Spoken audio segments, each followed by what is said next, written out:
আল কোরআনে বর্ণিত একমাত্র সাহাবীর নাম হচ্ছে যায়েদ ইবনে হারেসা রাদিয়াল্লাহু আনহু। আমাদের এখানে যে ইয়াং ছেলেরা বসে আছেন সবার জন্যে যায়েদ বিন হারেসা রাদিয়াল্লাহু আনহু মহব্বত, ত্যাগ, ভালোবাসা, জীবন উৎসর্গের এবং জীবনের লক্ষ্য খুঁজে পাওয়ার একটা মূর্ত প্রতীক হতে পারে। একটু মনোযোগের সাথে অংশটা শোনেন, এটা শেষ অংশ।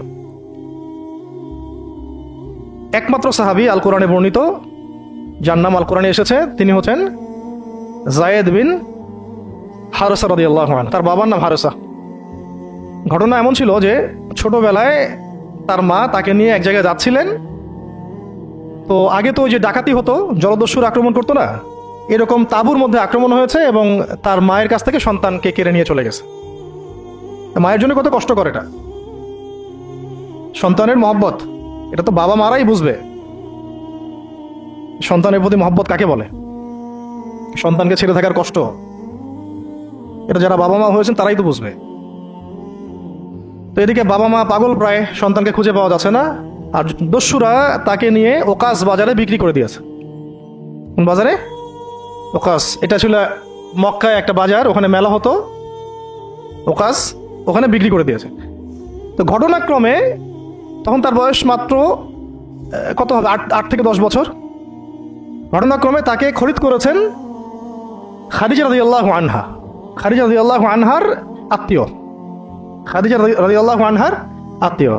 তখন কিন্তু নবী সাল্লাল্লাহু আলাইহি ওয়াসাল্লাম নবুয়ত পান নাই, মানে ওহী আসেনি এখনো, বিয়েও হয়নি এখনো। খাদিজা রাদিয়াল্লাহু আনহার সাথে এখনো বিয়ে হয় নাই। তো তার আত্মীয় তাকে কিনে নিয়ে আসছেন, এনে খাদিজা রাদিয়াল্লাহু আনহার খেদমতে দিয়ে দিয়েছেন। খাদিজা রাদিয়াল্লাহু আনহার সাথে যখন নবী সাল্লাল্লাহু আলাইহি ওয়াসাল্লাম বিয়ে হলো, বিয়ে হওয়ার পরে এমন হয় না যে আপনি কাউকে বিয়ে করেছেন এবং আপনার তাকে খুব পছন্দ হয়েছে, দুজনকে বেশ সন্তুষ্ট আর কি। তেমন আপনি চান না তাকে কিছু হাদিয়া দিতে, হাদিয়া তোফা দিতে মন চাবে না?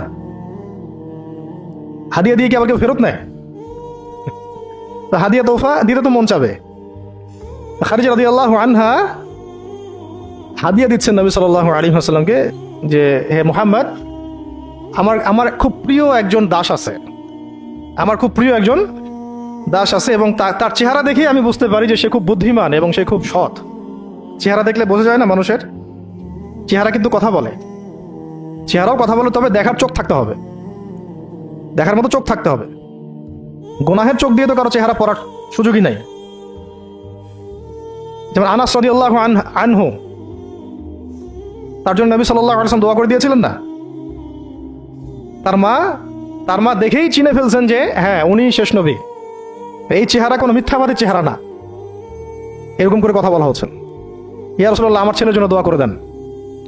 আব্দুল্লাহ বিন সালাম রাদিয়াল্লাহু আনহু ইহুদি ছিলেন, যখন নবী যে মদিনায় গিয়েছেন তার চেহারা দেখেই তিনি বুঝে ফেলছেন যে তিনি শেষ নবী। এই চেহারা কোনো মিথ্যাবাদী চেহারা হতে পারে না। ওই চোখ থাকতে হবে এবং ওই কলব থাকতে হবে পড়ার জন্য।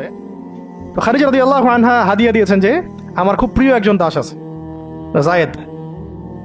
তো নবী সাল্লাল্লাহু আলাইহি ওয়াসাল্লাম এটাকে গ্রহণ করেছেন। হাদিয়া গ্রহণ করে তিনি দেখেন যায়েদ বিন হারেসা রাদিয়াল্লাহু আনহুর তাকদীরটা কেমন হলো। স্থলদস্যুদের হাত থেকে ওকাস বাজার থেকে চলে আসলো কোথায়? খাদিজা রাদিয়াল্লাহু আনহার বাসা, সেখান থেকে নবী সাল্লাল্লাহু আলাইহি ওয়াসাল্লামের সোহবতে। চিন্তা করা যায়? এই তাকদীর তো ইউসুফ আলাইহিস সালামের চেয়েও কম সৌভাগ্যের না। ইউসুফ আলাইহিস সালামের কি হয়েছে? ভাইয়ের ষড়যন্ত্র, সেখান থেকে কূপ থেকে রাজপ্রাসাদ, সেখান থেকে জেল থেকে আবার রাজপ্রাসাদ, তারপরে তো পুরো মিশরের বড় একটা অংশের রাজনৈতিক দায়িত্ব, এবং সেখান থেকেই বনু ইসরাইল পরে আবার মিশরে আসলো। অন্য একদিন আলোচনা করবো ইনশাআল্লাহ। এখানে যায়েদ ইবনে হারেসা রাদিয়াল্লাহু আনহার তাকদীর কেমন? অনন্য সাধারণ, এত এত চমৎকার যে এটা তো ঈর্ষণীয়। আলী রাদিয়াল্লাহু আনহু ছাড়া এমন তাকদীর তো মনে হয় আর কেউ পান নাই, যে নবী সাল্লাল্লাহু আলাইহি ওয়াসাল্লামের ঘরের মধ্যে তিনি সবসময় তার সাথে তার খেদমত করছেন। শুধু তাই না, নবী সাল্লাল্লাহু আলাইহি ওয়াসাল্লাম তাকে নিজের পুত্র বানিয়ে নিলেন।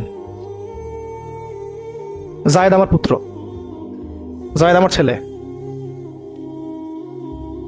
দাস রাখলেন না।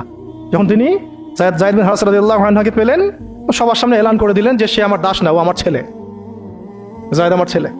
নবী সাল্লাল্লাহু আলাইহি ওয়াসাল্লাম বলছেন যায়েদ আমার ছেলে, বলছেন যে আমি তাকে ভালোবাসি, ও আমাকে ভালোবাসে। অথবা একটা এভাবে আসছে যে আমি তার উত্তরাধিকারী, সে আমার উত্তরাধিকারী। যায়েদ বিন হারেসা রাদিয়াল্লাহু আনহুর লকব ছিল হিব্বু রাসূলিল্লাহ, রাসূল সাল্লাল্লাহু আলাইহি ওয়াসাল্লামের প্রিয় ভাজন। আর যায়েদ বিন হারেসা রাদিয়াল্লাহু আনহুর ছেলের নাম ওসামা বিন যায়েদ। যায়েদ বিন হারেসা রাদিয়াল্লাহু আনহুকে একবার তিনি একটা সেনাবাহিনীর কাফেলার দায়িত্ব দিয়েছিলেন। কিছু কিছু সাহাবী একটু আপত্তি করেছিলেন, বয়স কম, আরো যোগ্য সাহাবী আছে।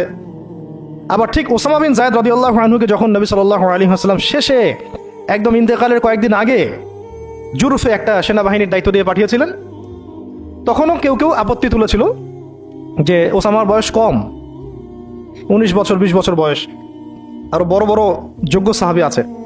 তখন নবী সাল্লাল্লাহু আলাইহি ওয়াসাল্লাম বলেছিলেন যে ইতিপূর্বে তোমরা যায়েদের ব্যাপারেও আপত্তি তুলেছিলে, আর আজকে তোমরা ওসামার ব্যাপারেও আপত্তি তুলছো। তোমরা জেনে রাখো, তার বাবা এবং সে, মানে যায়েদ বিন হারেসা এবং ওসামা বিন যায়েদ, এই দুজনকে আমি ভালোবাসি। এই দুজন আমার প্রিয় ভাজন।